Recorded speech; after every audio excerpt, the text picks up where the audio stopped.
राम, आज तक किसी ने मेरा सत्य जानना नहीं चाहा, लेकिन केवल तुम हो राम, जिसने बिना किसी भय के इस पत्थर की भावना को समझा। तो सुनाइए वो सत्य मां जो बरसों से इस प्रतिमा के पीछे छुपा है।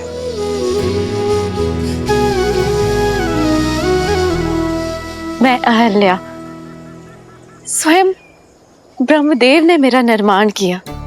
ब्रह्मदेव की 5 कन्याओं में से एक हूं। वैसे तो इस संसार ने सुंदरतम स्त्रियों में स्थान दिया, लेकिन महर्षि गौतम ने अपने जीवन में अपनी पत्नी बनाकर स्थान दिया। प्रसन्न थी मैं, सब कुछ था मेरे पास। महर्षि गौतम जैसे ज्ञानी पति का प्रेम और सतानंद जैसा प्यारा संस्कारी पुत्र। निश्चिंत थी मैं कि मेरे जीवन में कुछ अनुचित नहीं हो सकता, पर ये मेरा भ्रम था। नहीं जानती थी मैं कि मेरा रूप ही मेरा शत्रु बन बैठेगा। नहीं समझ पाए कि कब देवराज इंद्र की कुदृष्टि मुझ पर पड़ गई।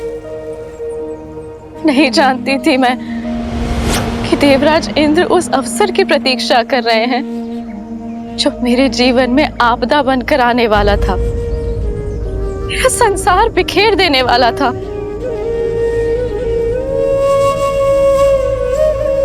अग्नि मेरे पुरोहित यज्ञस्य देवनृत्य। अहिल्या। जी जी महाराज। मैं संध्या स्नान के लिए जा रहा हूँ। जी, आपके लौट के आने तक संध्या पूजन की सारी सामग्री सज रहेगी। और शिष्यों,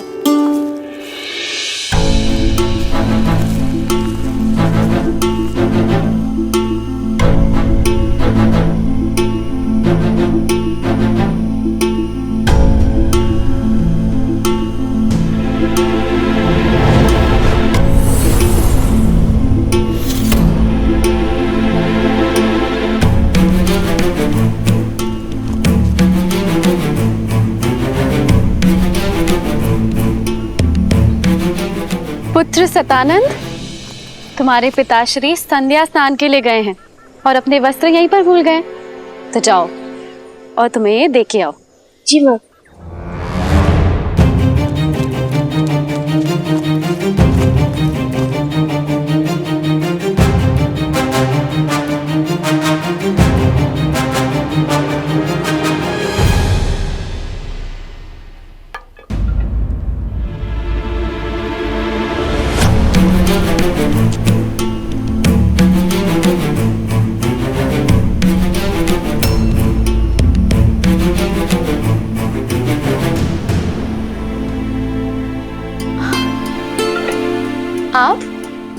आपको स्मरण हो गया कि आप संध्या स्नान के लिए गए, किंतु अपने वस्त्र ही भूल गए थे। मैंने सतानंद को भेजा है आपके वस्त्र लेकर।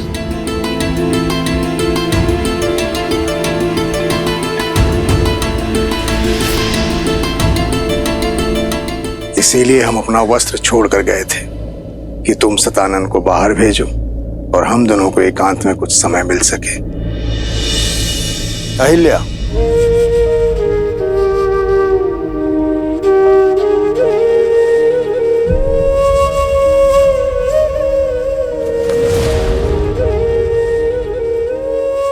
राम।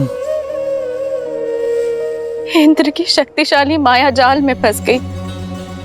नहीं समझ पाई कि मेरे पति के रूप में कोई और था और वहां अनर्थ हो गया।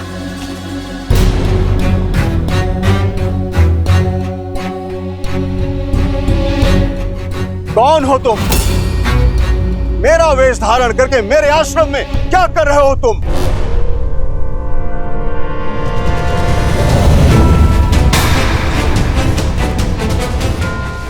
इंद्र?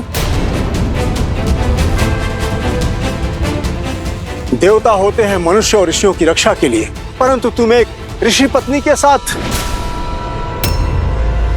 ना ही तुम देवराज होने के योग्य हो, ना ही यज्ञ की आहुति प्राप्त करने के योग्य।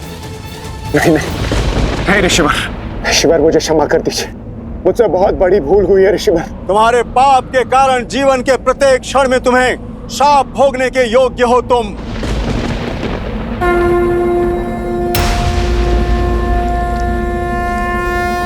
ऋषिवर, मैं गौतम अपने जीवन की संपूर्ण तप को साक्षी मानकर मैं तुम्हें श्राप देता हूँ इंद्र। नहीं देव ऋषि, ऐसा अनर्थ मत कीजिए कि जिस रूप के मोह में तुमने ये पाप किया है वो तुम्हारा रूप तुमसे छिन जाएगा।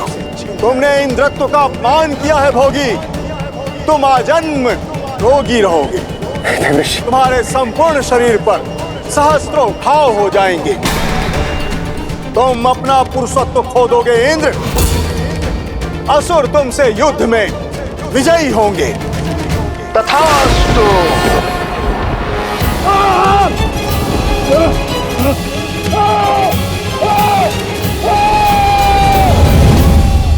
ऋषि गौतम की आंखें पथराई हुई थी, वो मौन थे, मौन, जो मेरे जीवन में महाचक्रवात लाने वाला था। क्या अपराध था मेरा ये कि मैं एक सती होके अपना सत्य सिद्ध नहीं कर पाई, या ये कि मैं एक दुष्ट के मन की मलिनता को समझ नहीं पाई।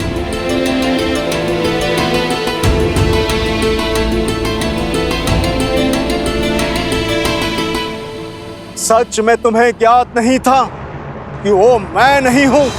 आपको संदेह है मुझ पे? अगर अनुमान होता तो क्या मैं देवराज? जब वो मेरे समक्ष आए तो मुझे भ्रमित कर दिया। इंद्र के रूप में नहीं, अभी तो बिल्कुल आपकी तरह लग रहे थे वो, और माया से मुझे। अहिल्या! इंद्र तो पापी है, परंतु तुम तो पतिव्रता हो ना। फिर तुम्हें यह कैसे अनुमान नहीं हुआ कि यह इंद्र की माया है? उसने तुम्हें स्पर्श किया और तुम्हें अंतर का अनुभव तक नहीं हुआ। मानने को मैं सच नहीं कि कोई स्त्री किसी के निकट रहने के पश्चात भी यह अनुभव न कर सके कि वो उसका पति नहीं है। सत्य बोलो अहिल्या, एक ऋषि पत्नी होने के पश्चात भी ऐसा तुच्छ व्यवहार। चरित्रहीन हो तुम।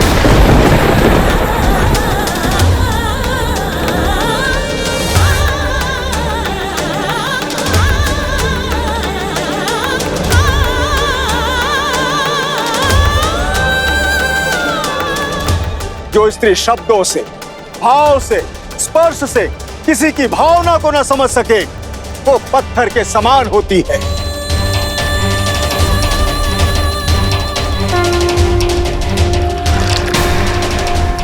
मैं तुम्हें श्राप देता हूं कि इसी क्षण तुम पत्थर की प्रतिमा में बदल जाओ, सदा सदा के लिए।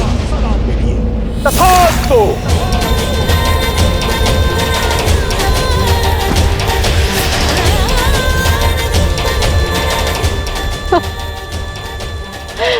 अनर्थ मत कीजिए आर्य, मेरी बात तो सुन लीजिए,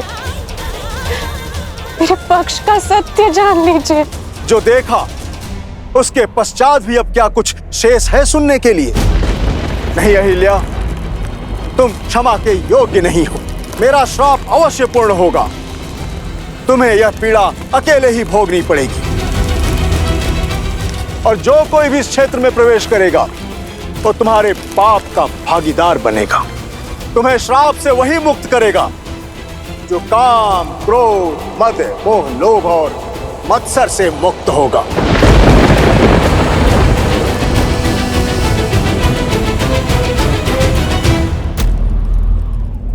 माता,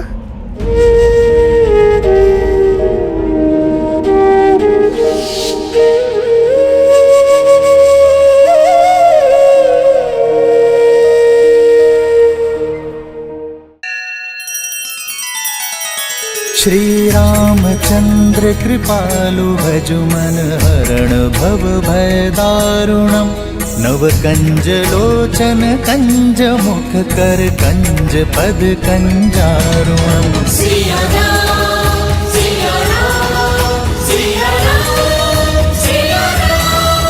आदर्श और मर्यादा की है ये कथा महापावनम काट मद श्री से मिला दे श्रीमद् रामायणम श्रीमद् रामायणम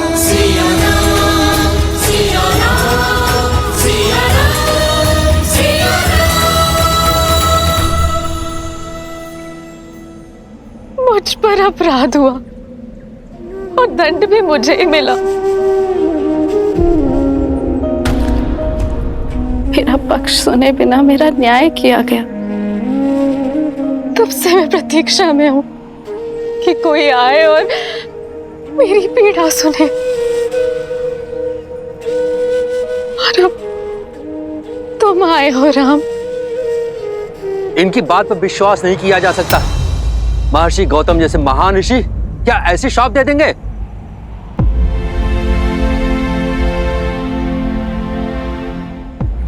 यदि एक पति अपनी पत्नी के आंसुओं में छुपा सत्य न देख सके तो क्या वो पाप नहीं? एक संबंध में सबसे बड़ा पाप होता है उस संबंध में सम्मान खो देना। यदि गौतम ऋषि सम्मान न खोते, माता अहिल्या के साथ साथ पति पत्नी के संबंध को शाप ना देते, अपराधी को उसके अपराध का दंड अवश्य मिलना चाहिए, पीड़ित को नहीं। एक स्त्री की पवित्रता का मापदंड उसका शरीर नहीं होता, भाव होता है, उसका मन होता है।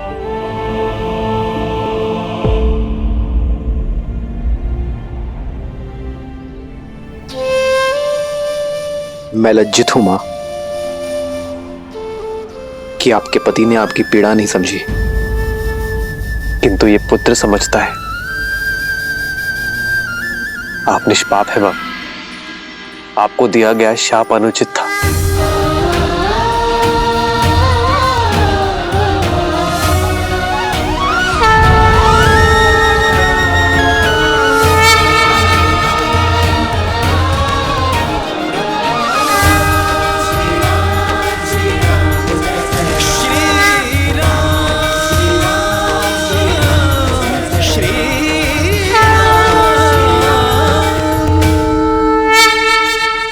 एक मां जब अपनी संतान को जन्म देती है तो कुछ देर के लिए मूर्छित हो जाती है, पथरा जाती है। संतान का रुदन, उसके आंसू, उसके पांव का प्रहार उसे जगाता है मां, संसार में फिर से लाता है। ऐसा ही आपका पुत्र आपको जगाने आया है मां। जाग जाइए मां, लौट आइए।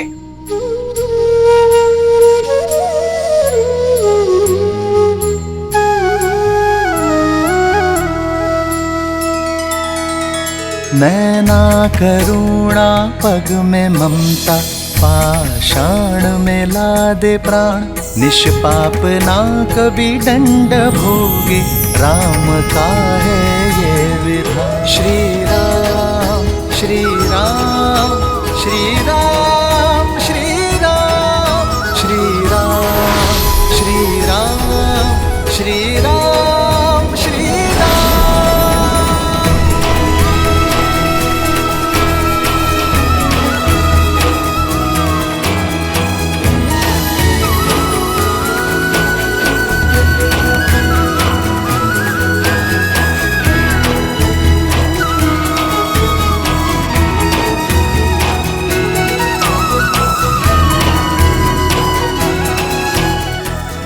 माता,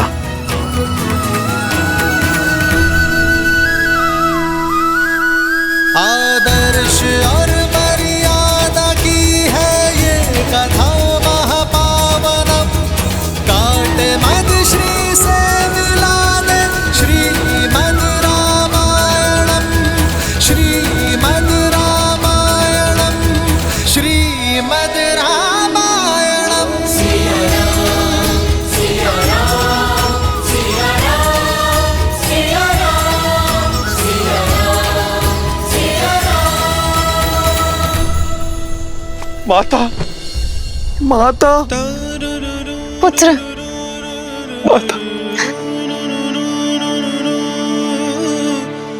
माता, मुझे क्षमा कर देना। मैं वो अभागा पुत्र हूं जो मेरी माता की पीड़ा समझ नहीं पाया। मेरा समस्त जीवन आत्मग्लानि में व्यतीत हो गया। माता, मुझे क्षमा कर देना। माता, मुझे क्षमा कर देना। नहीं पुत्र, मैं तुमसे रुष्ट नहीं हूं पुत्र सतानंद। व्यक्ति की समझ तो आयु से परिपक्व होती है।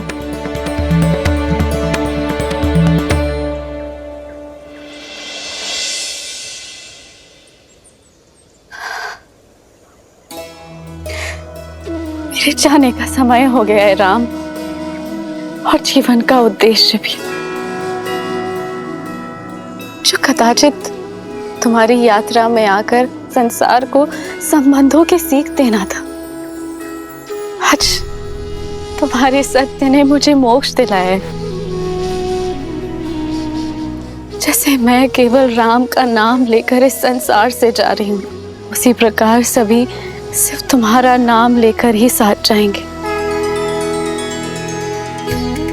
राम नाम सत्य है। जीवन में हानि लाभ, शाप वरदान, पवित्र अपवित्र कोई महत्व नहीं रखता। महत्व है तो मात्र एक सत्य का। और यही सोच मनुष्य को जीवन और मरण के चक्र से मुक्ति दिलवाएगी, मोक्ष दिलवाएगी। राम नाम सत्य है। राम नाम सत्य है। राम नाम सत्य है। राम नाम सत्य है। राम नाम सत्य है।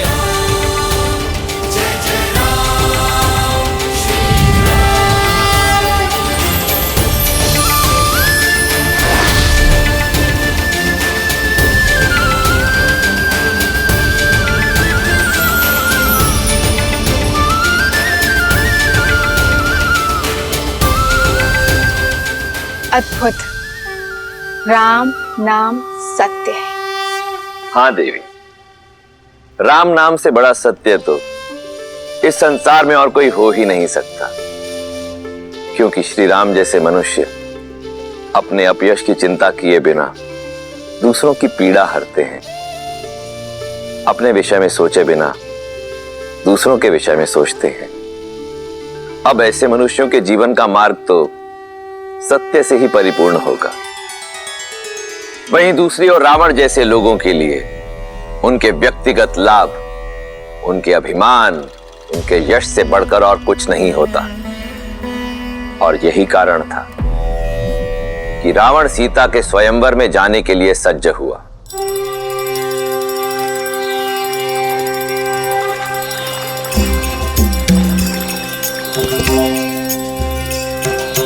आशुतोष शशांक शेखर चंद्र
अपने स्वामी को विदा दो मंदोदरी।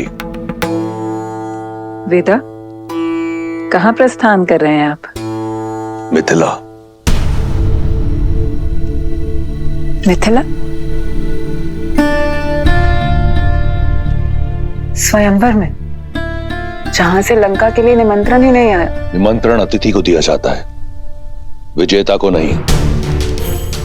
14 लोगों के स्वामी को स्वयंवर का निमंत्रण ना देना किसी चुनौती से कम नहीं मंदोदरी। पर हमारे पुत्र मेघनाथ का तो विवाह हो चुका है और दूसरी पत्नी की चाह भी नहीं है उसे। मैं मिथिला मेघनाथ के लिए नहीं जा रहा।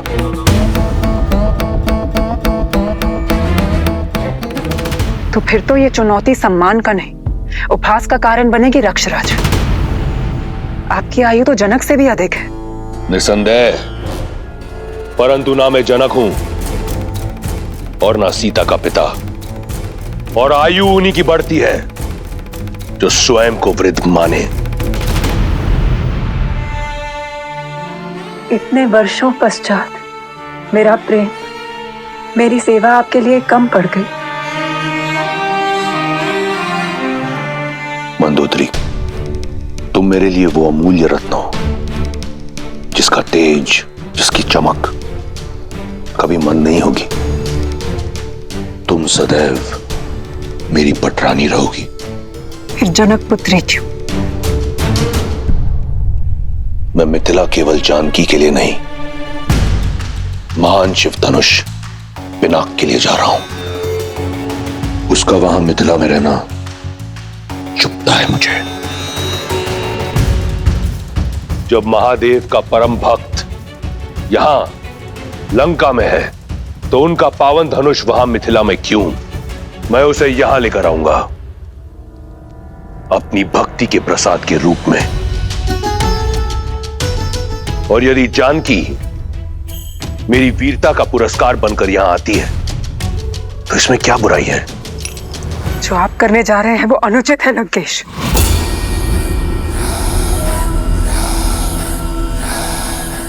लंकेश अनुमति लेने नहीं, सूचना देने आया है। दशानन की नई रानी के स्वागत की तैयारी करो।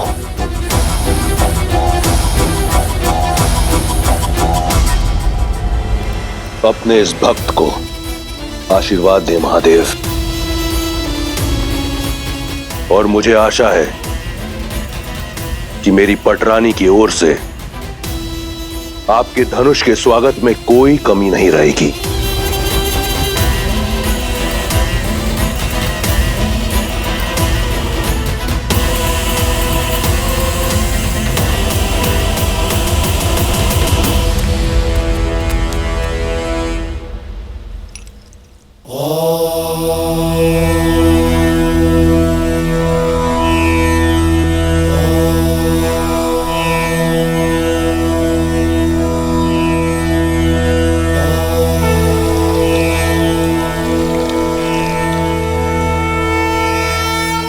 गुरु सदानंद के मन की व्यथा शांत करना महादेव। दीदी, दीदी सुनो। मैं पूजा कर रही हूँ उर्मिला। दीदी, आचार्य सदानंद गौतम ऋषि के आश्रम से लौट आए। कहाँ है वो? दशरथ नंदन भी आए उनके साथ? वो तो पता नहीं, कदाचित साथ हो। गुरुदेव तो आते ही राजसभा में चले गए थे पिताश्री से भेंट करने के लिए।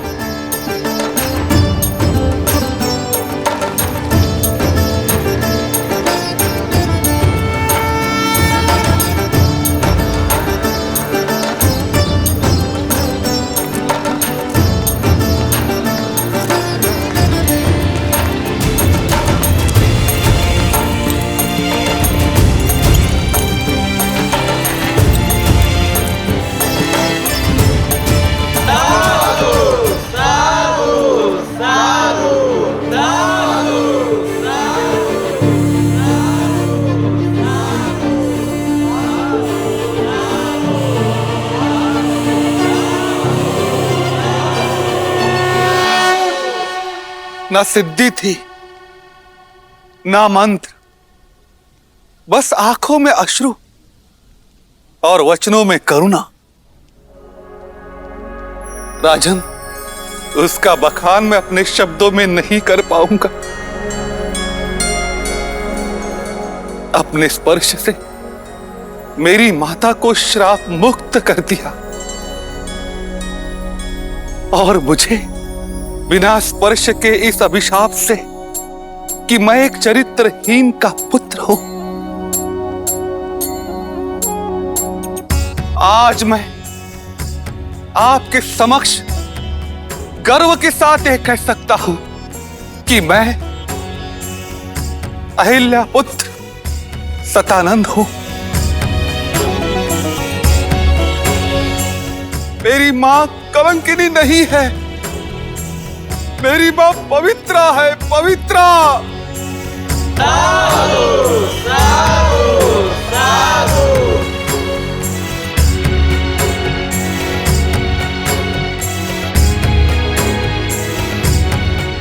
पुत्री सीता, तुमने उचित कहा था, महादेव ने मार्ग दे दिया। अब तुम्हारे इस गुरु को शांति की खोज के लिए कहीं और जाने की कोई आवश्यकता नहीं। इस समस्त संसार में वस्तु, संपत्ति, शक्ति का कोई मोल नहीं है। मोल है तो केवल राम नाम का। राम नाम सत्य है, राम नाम सत्य है, राम नाम ही सत्य है, राम नाम ही सत्य है, राम नाम ही सत्य है, राम नाम ही सत्य है। गुरुवर, ऐसे धीर के तो हम भी दर्शन करना चाहेंगे। ऋषि विश्वामित्र मिथिला के इतने निकट हैं, तो आप उन्हें न्योता देते ताकि हम उनकी सेवा कर पाते और सेवा के साथ साथ हमें दशरथ नंदन के भी दर्शन हो जाते।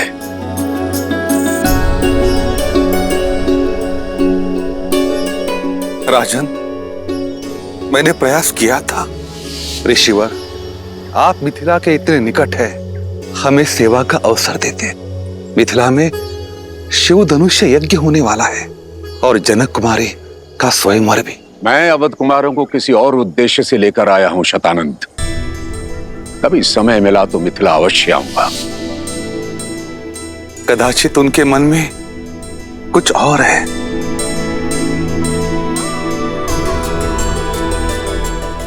जैसी महादेव की नियति।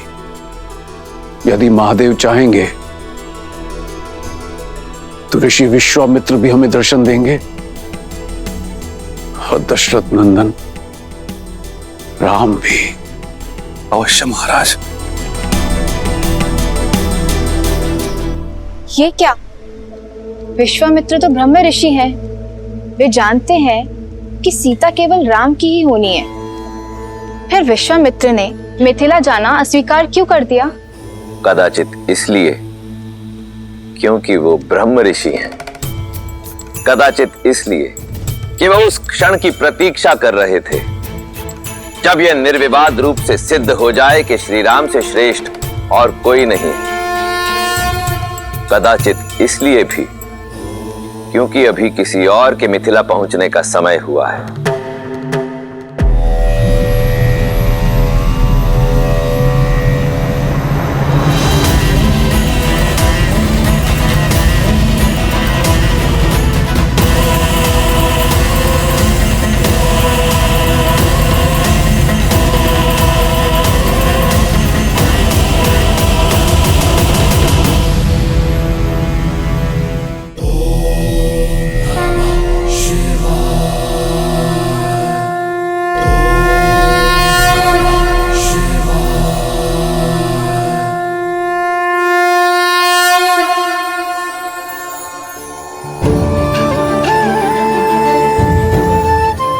मिथिलावासियों, महापावन शिव धनुष को नगर प्रदक्षिणा करने के पश्चात स्वयंवर क्षेत्र में ले जाकर स्थापित कर दिया जाएगा और वहां उस पर प्रत्यंचा चढ़ाने वाला वीर बनेगा मेरी पुत्री सीता का वर जनक पुत्री सीता की जनक पुत्री सीता की जनक पुत्री सीता की मिथिला नरेश जनक की मिथिला नरेश जनक की मिथिला नरेश जनक की। अधिक सोचिए मत दीदी, ये धनुष दशरथ नंदन राम के अतिरिक्त कोई नहीं उठाने वाला।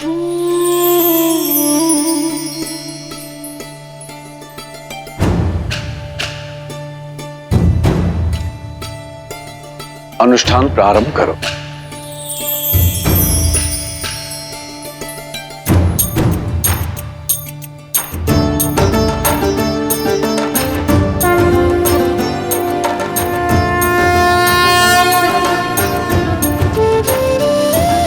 ओम नमः शिवाय।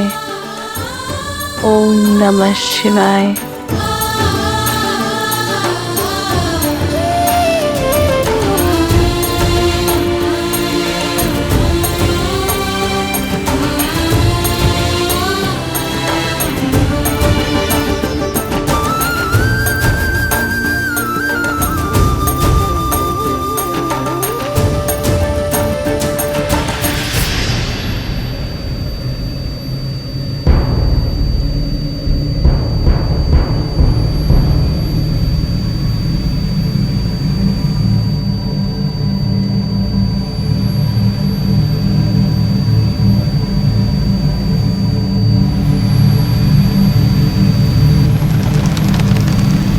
पुष्प विमान अर्थात रावण यहाँ आया।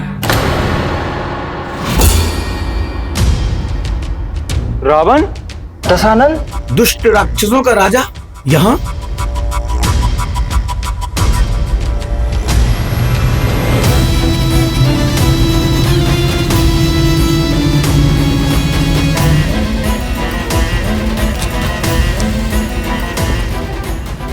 महादेव का पिनाक तो यहां है, अर्थात स्वयंवर आरंभ होने में समय है।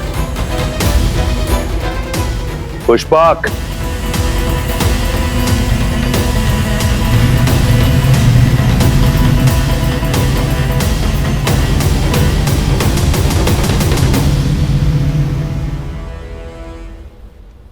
आर्य, बिना निमंत्रण रावण का यहाँ आना, क्या उद्देश्य हो सकता है उनका?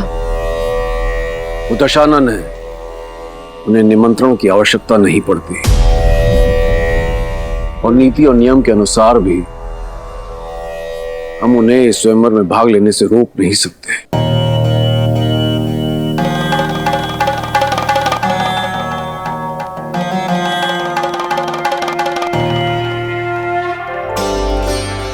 मुझे पूरा विश्वास है आप मेरे लिए जो भी करेंगे शुभ ही होगा।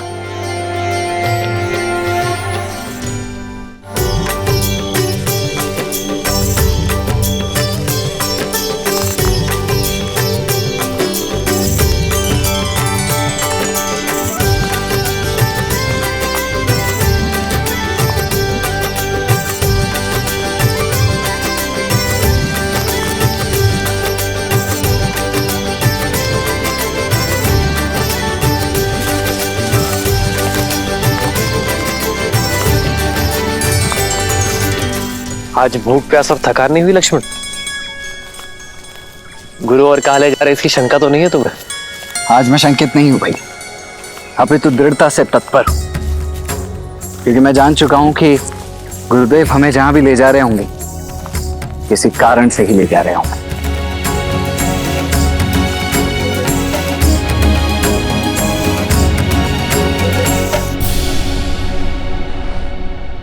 यहाँ नहीं रहना हमें, चलो जल्दी। हाँ हाँ, यहाँ नहीं रहना, चलो चलो।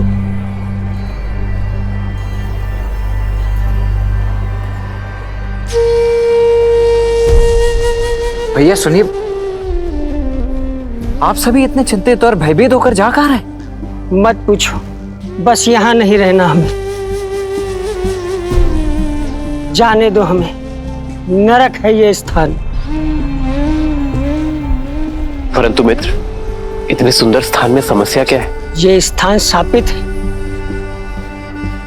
हमें हमारे भाग्य पर छोड़ दो युवक।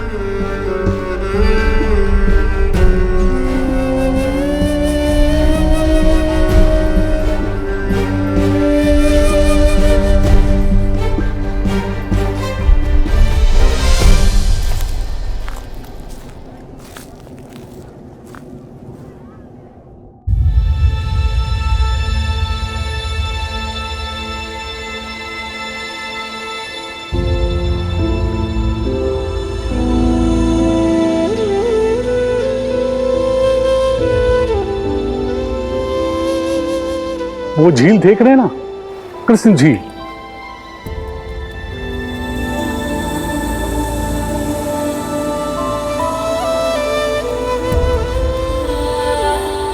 अचानक वहां से जल का वेग आता है और बाढ़ आ जाती है। कुछ ही पलों में हमारे खेत घर सब बहा ले जाती है।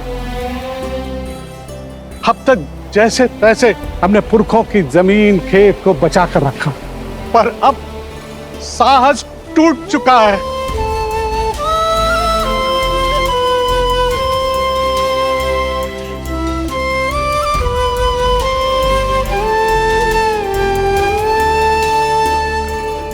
समाधान भागने में नहीं, साधने में है। प्रयास किए, पर कोई भी इस बाढ़ को नहीं रोक पाया। जिसने भी प्रयास किया वो मारा गया। राक्षस शंखचूड़, उसकी पत्नी देवी तुलसी और नारायण की कथा तो सुनी है ना। वो झील साधारण नहीं है, देवी तुलसी के मन की पीड़ा से भरी हुई है। नारायण ने शंखचूड़ के छल से प्राण ले लिए और देवी तुलसी ने उसी पीड़ा में उन्हें शालिग्राम बनने का शाप दे दिया।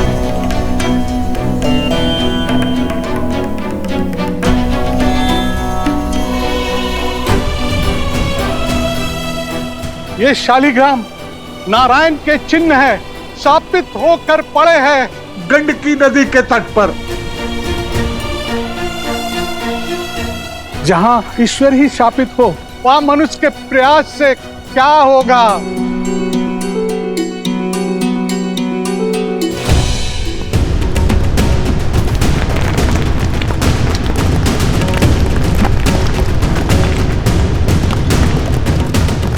भागो भागो, सब लोग वहां से भागो, शीघ्र ऊंचे स्थान पर जाओ।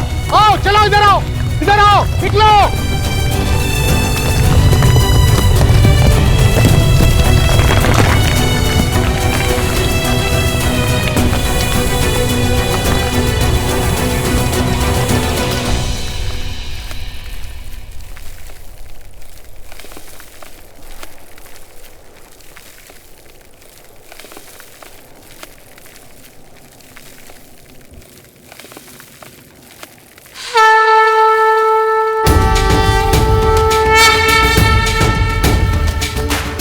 कहां जा रहे हो? ये दुस्साहस तुम्हारे प्राण ले लेगा। आप तो बड़े हैं, ज्ञानी लगते हैं, रोकिए इन्हें। इनसे कहिए कि अपना मार्ग बदल लें। जिन्हें संसार बदलना होता है वे अपना मार्ग नहीं बदलते।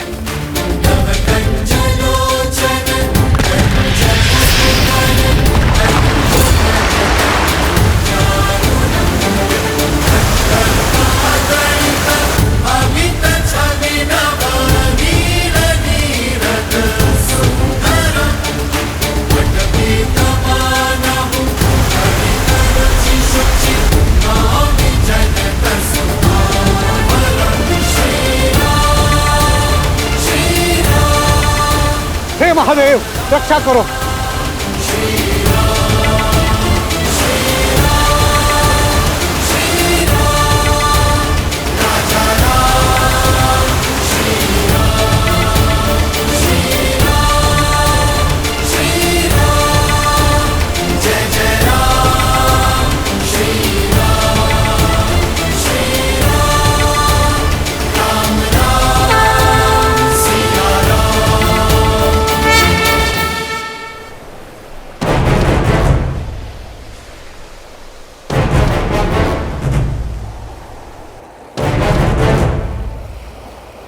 भैया, जहां से बांध टूटा है वहीं से बाणों का बांध बना देते हैं।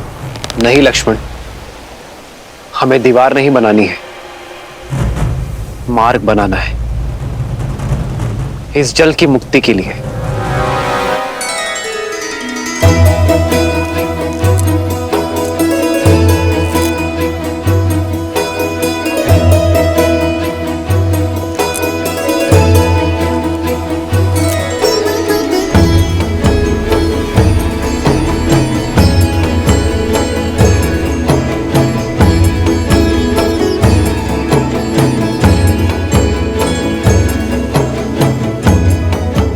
ओमस्य श्री भूमि देवी मंत्र श्री भौमात्र ऋषि अनुष्टुप छंद तत्गुण अंतर्यामिं परम पृथ्वी चतुर्वर्ग फल सिद्ध्यर्थे विनियोग।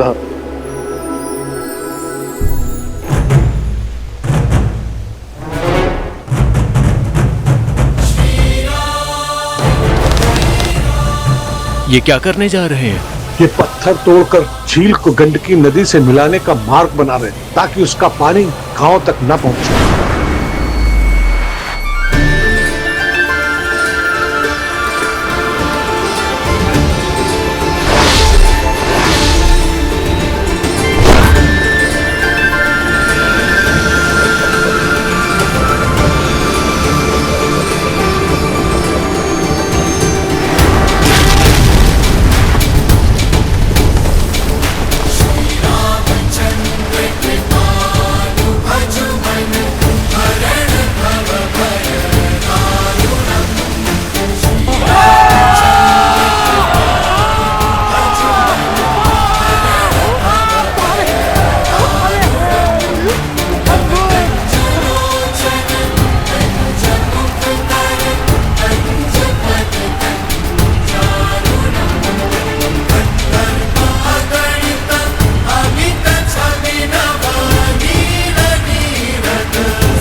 धन्य वीर धन्य, आपने सांप को काट डाला, आप धन्य हैं।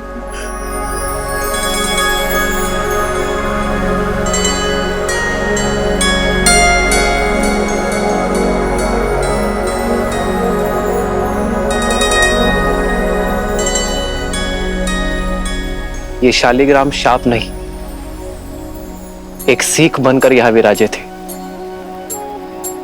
यदि अपने विचार और मन इस झील की भांति बांधे रखोगे तो विचार मलिन होंगे, और मलिन विचारों का बाढ़ आपके जीवन को नष्ट कर देगा। यदि अपने विचारों को खोला जाए, चलायमान बनाया जाए, तो हर शाप और संताप से मुक्ति मिलेगी। मुक्ति तो हमें आपने दिलाई है वीर, अब हो कौन? जो हमें इस मार्ग पर लेकर आए वो हमारे परम पूजनीय गुरुदेव विश्वामित्र हैं।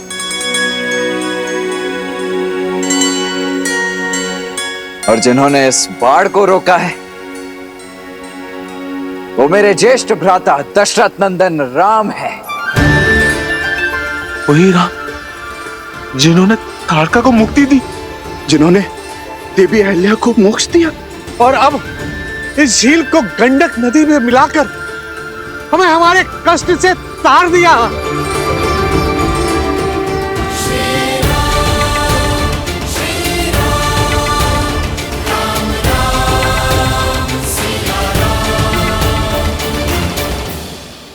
हे श्री राम, हमें आपका मंदिर बनाने की अनुमति दे।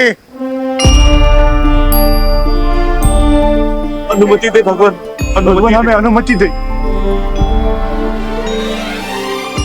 आप उठ जाइए।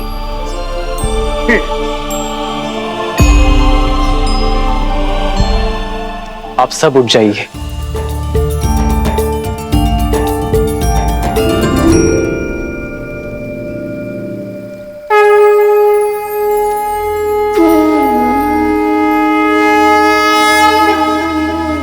मैं तो केवल एक नर हूं, एक निमित्त।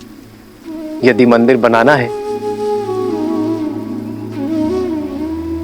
तो इन नारायण शालिग्राम का बनाओ, जो युगों से यहां सबको मुक्त करने हेतु एक सीख बनकर यहां विराजे।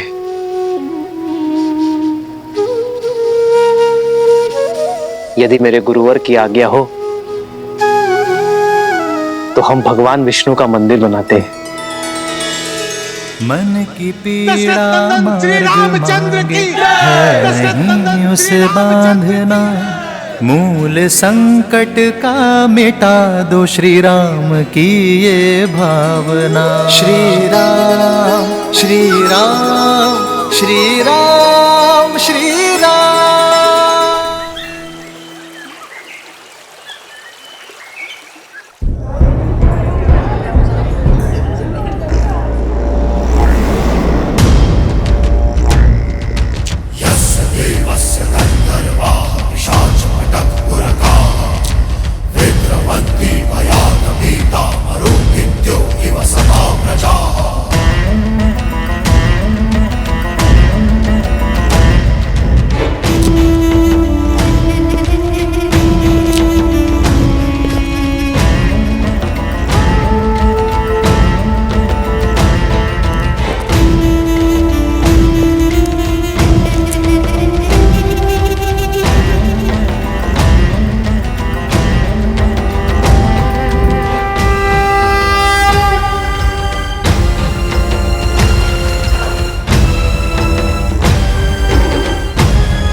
दशानन, कदाचित मैंने आपको निमंत्रण तो तुमने केवल मुझे ही दिया था मिथिला नरेश। महादेव के पावन पिनाक को उठाने की चुनौती रखकर। भयभीत मत हो, मैं यहां स्वयंवर के लिए नहीं, महादेव के इस धनुष के लिए आया हूं।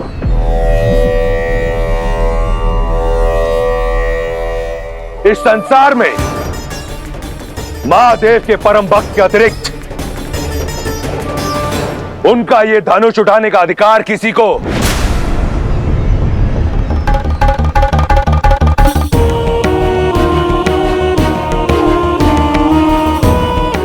नहीं।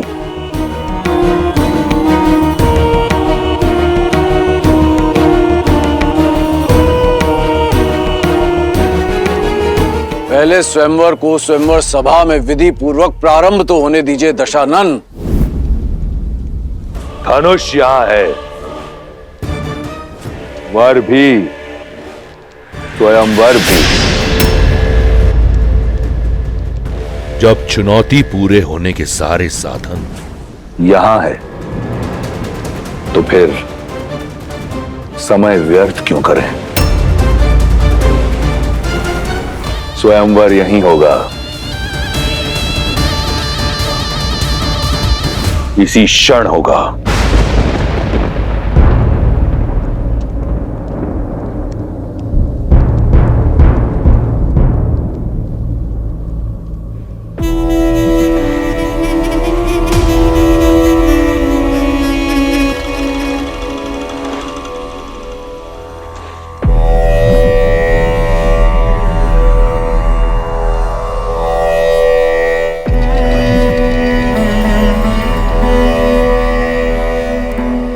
मैं वही दशानन हूं जिसने कैलाश उठा लिया था। इस धनुष को मैं अपने बाएं हाथ की एक उंगली से उठाऊंगा।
मुझसे नहीं उठेगा राक्षसों में।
अभिमान के आधार पर भगवान भी न कृपा करें। जिसके मन शुद्धि और श्रद्धा उसके संकट शिव हरें।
यहाँ के लोगों को मुक्ति का मार्ग दिखाया है राम।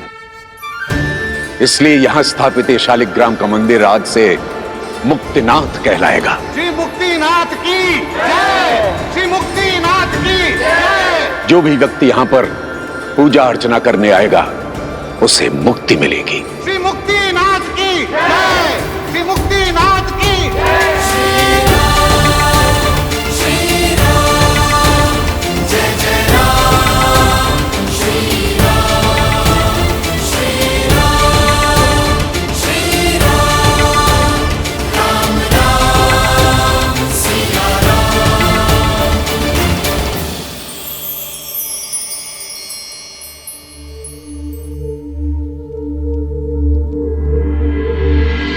इस संसार में जो कुछ होता है महादेव की इच्छा से होता है।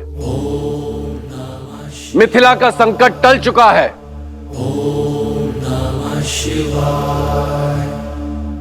धनुष यात्रा प्रारंभ हो।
जिस शिव धनुष को दशानन रावण ने उठा पाया, उसे कौन उठा पाएगा? मुझे नहीं लगता यह स्वयंवर सफल हो पाएगा। फिर यह असंभव कार्य कौन पूरा करेगा?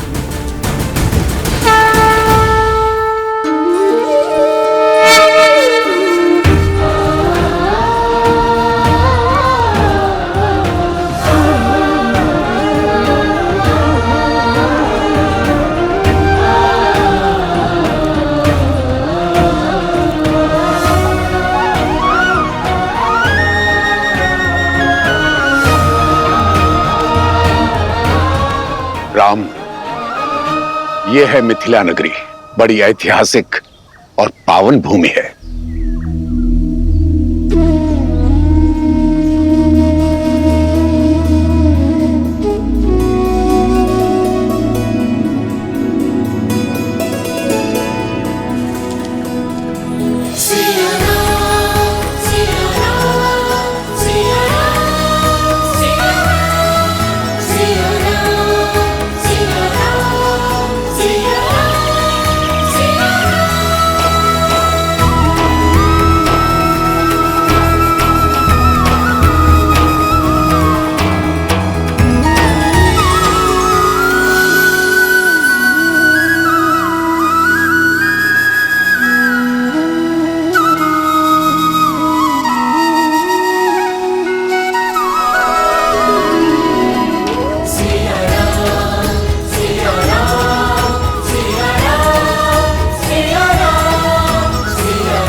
मिथिला तो अद्भुत है, अति सुंदर।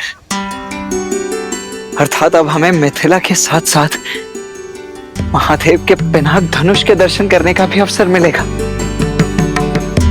मैंने कहा ये मिथिला नगरी है, ये नहीं कि हम नगर प्रवेश करेंगे। शिव धनुष को यहीं से प्रणाम कर लो लक्ष्मण। हम नगर के बाहरी मार्ग से जा रहे हैं लक्ष्मण।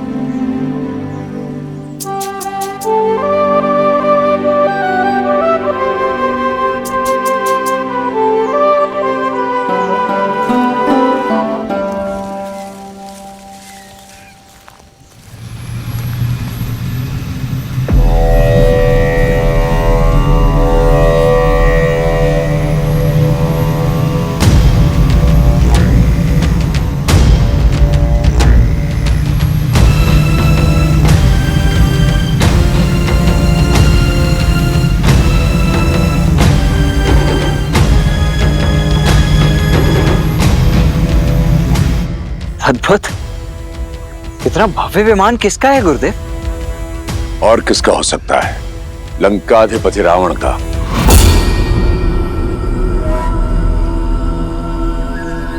कदाचित शिव धनुष की लालसा उसे यहां खींच लाई हो। वही रावण जिसका हाथ ताड़का और मारीच के सर पर था। अर्थात इतने महाशक्तिशाली असुर ने यह स्वयंवर तो निश्चित ही जीत लिया होगा ना गुरुदेव? शिव धनुष को उठाने के लिए बाहुबल की नहीं, चरित्र बल की आवश्यकता होती है लक्ष्मण।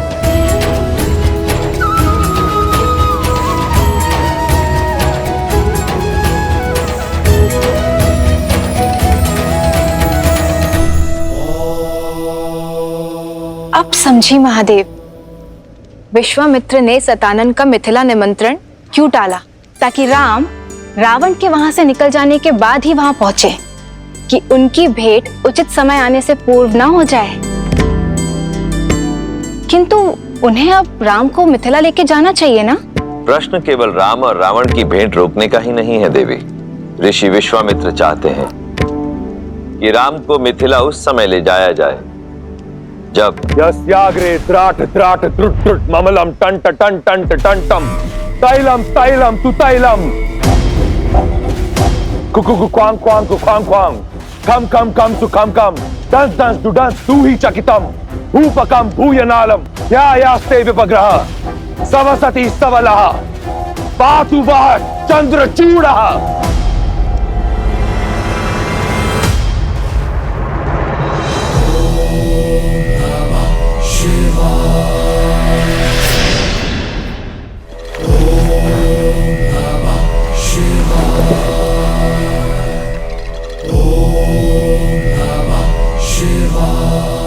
हर हर महादेव। प्रणिपात माता। व्यथित प्रतीत होते हो दशानन। कारण आप भली भांति जानते हैं महादेव। इस प्रकार सबके समक्ष आपने मुझे अपमानित क्यों किया? एक 8 वर्ष की बालिका खेल खेल में आपका धनुष उठा लेती है और मैं आपका महाशक्तिशाली परम भक्त उसे उठा नहीं पाया। ये तो तभी संभव है जब आपकी इच्छा ना हो। कारण मेरी इच्छा नहीं दशानन, कारण है तुम्हारे कर्म। केवल मेरा भक्त मात्र होने से ही तुम्हारे कर्मों का फल तुम्हें छोड़ेगा नहीं। अभी भी समय है, अपना मार्ग बदल लो। अपनी असीम शक्ति और संपत्ति का उपयोग संसार के हित के लिए करो। इस संसार से मुझे कुछ नहीं मिला महादेव। जो भी पाया छीनकर। परंतु आप तो वो शिव हैं जिन्होंने अपने भक्तों के लिए विष पिया। तो आपने अपने इस भक्त को अपमान का विष क्यों पिलाया? बिना निमंत्रण मिथिला जाकर अपने अपमान को तुमने स्वयं आमंत्रण दिया दशानन। मैं जानना चाहता हूं रावण कि वो ऐसा क्या था जिसे पाने की लालसा तुम्हें मिथिला तक ले गई।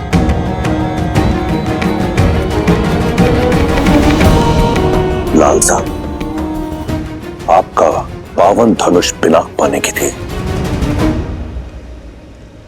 केवल धनुष, कुछ और नहीं?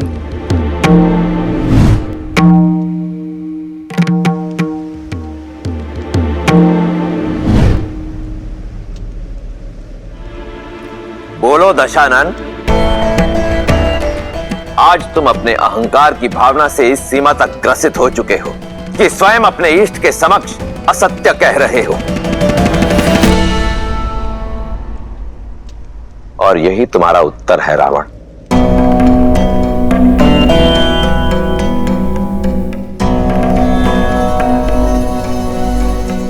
सीता ने उस धनुष को उठाया क्योंकि उसके हृदय में आभार था, कामना नहीं।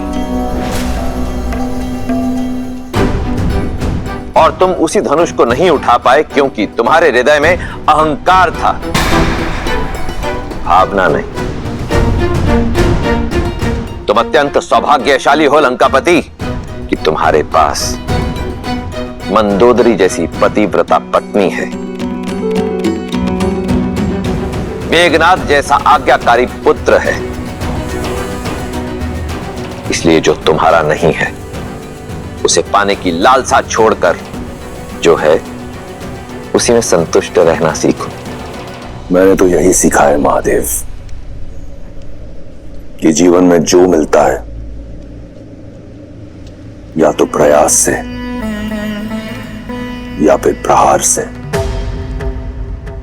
परंतु आपने आज सिद्ध कर दिया कि आप केवल देवों के ही देव हैं। इस राक्षस का साथ नहीं देंगे आप, फिर चाहे ये राक्षस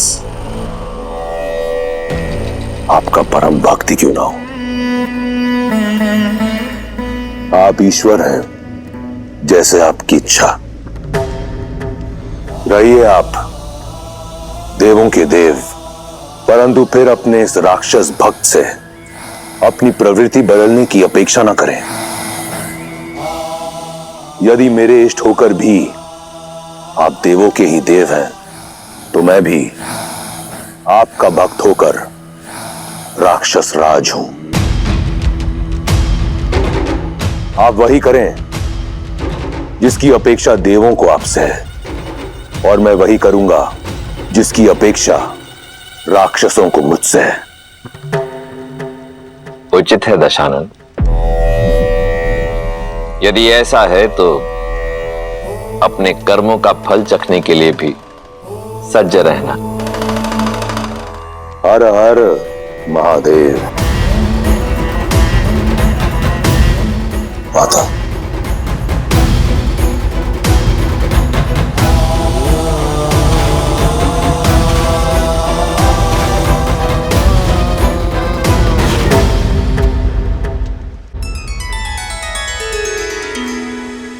रावण का क्रोध तो देख लिया, अब राम और सीता का प्रेम भी दिखा दीजिए।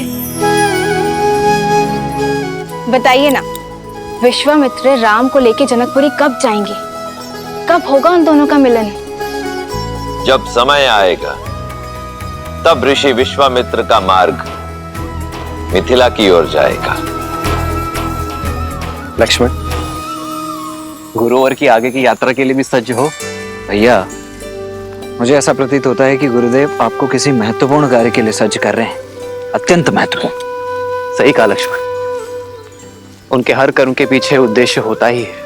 अब उनकी इच्छा क्या है ये तो मैं नहीं जानता भैया, पर मेरी इच्छा है कि कदाचित मैं मिथिला नगरी भ्रमण कर पाता, देख पाता वहां का सौंदर्य और विशेषतः वो शिव धनुष। कितना अच्छा होता ना भैया। इच्छा तो मेरी भी यही है लक्ष्मण। आज हम यही विश्राम करेंगे राम। जो आज्ञा गुरुदेव। जो आज्ञा करते। अब जब यहां विश्राम कर ही रहे हैं तो तुम जाकर मिथिला नगरी देखा हो राम। जहां विश्राम करते हैं वहां की लोक संस्कृति जानने से ज्ञानवर्धन होता है।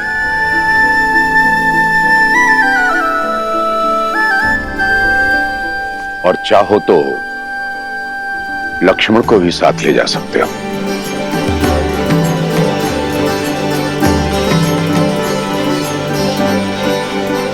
कब चलना है लक्ष्मण? अभी इसी क्षण, तुरंत। कौन जाने कब अपना विचार बदल लें गुरुदेव। आइए आइए।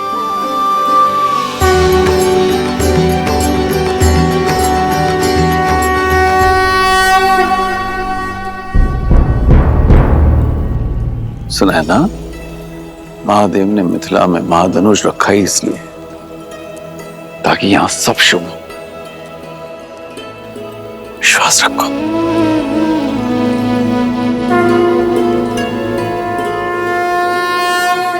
महाराज, कुछ सेवकों ने ब्रह्म ऋषि विश्वामित्र जी को दशरथ पुत्रों के साथ मिथिला में देखा है। वे सभी नगर के बाहर आम्रकुंज में ठहरे हुए हैं। सौभाग्य मिथिला के द्वार तक आया है, उनका आदर कर। है? स्वयं उन्हें स्वयंवर का निमंत्रण देने चाहूंगा। आइए।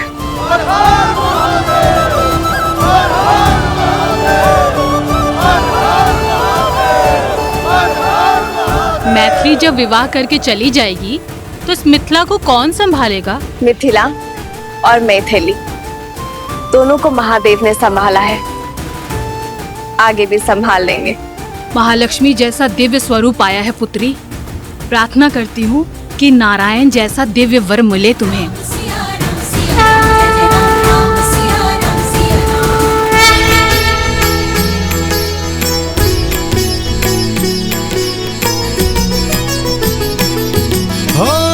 परतंत की पंगति पुंद कली, अधराधर पल्लव खोलन की।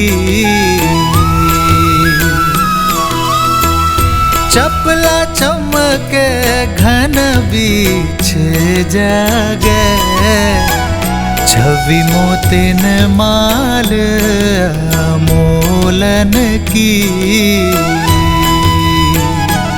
हो घुंघरारी लटे लटके मुख पर, कुंडल लोला का पोलन की।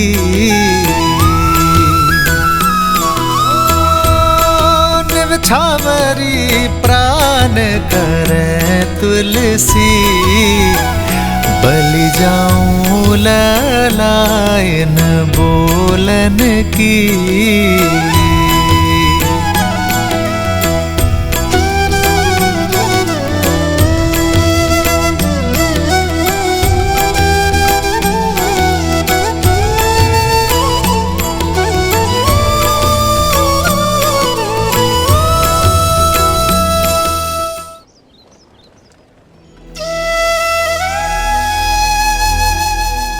बाहर से जितनी सुंदर लग रही थी, भीतर से तो उससे कहीं अधिक सुंदर लग रही है ये मिथिला, है ना भैया? हाँ लक्ष्मण, मिथिला का सच्चा सौंदर्य यहाँ के लोगों की सोच और संस्कृति में ज्ञान का गढ़ है ये नगर।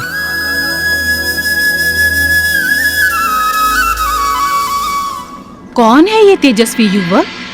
कहीं देवता तो वेश बदलकर मिथिला नहीं आ गए?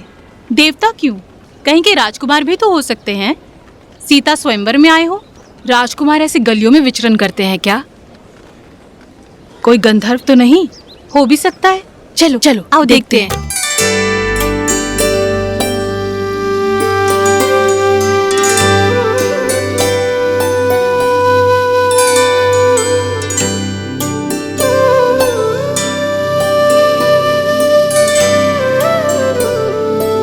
भैया, वो स्त्रियां दिख रही हैं। मुझे ऐसा प्रतीत हो रहा है कि वो हमारा पीछा कर रही है, परंतु क्यों? स्वयंवर का वातावरण है लक्ष्मण। हो सकता है तुम में अपनी पुत्रियों का वर ढूंढ रही हैं। फिर तो पहले आप पकड़े जाएंगे भैया। ज्येष्ठ भ्राता का विवाह पहले होता है। लक्ष्मण, यहाँ ज्येष्ठ कौन है कोई नहीं जानता। आप मुझे भयभीत करने का प्रयास कर रहे हैं। जाइए, मैं आपसे बात नहीं। लक्ष्मण आओ। अब तक समझ में नहीं आ रहा ये राजकुमार है या मनुष्य के वेश में कोई देव। एक उपाय है, हम इन्हें अपनी ये मिठाइयाँ और ये सामान बेच देते हैं। मूल्य चुकाने के लिए इन्हें धन देना होगा। यदि इन्होंने धन दिया तो ये राजकुमार है, और यदि इनके पास धन नहीं हुआ तो फिर तो ये देवता हैं, देवता। चलो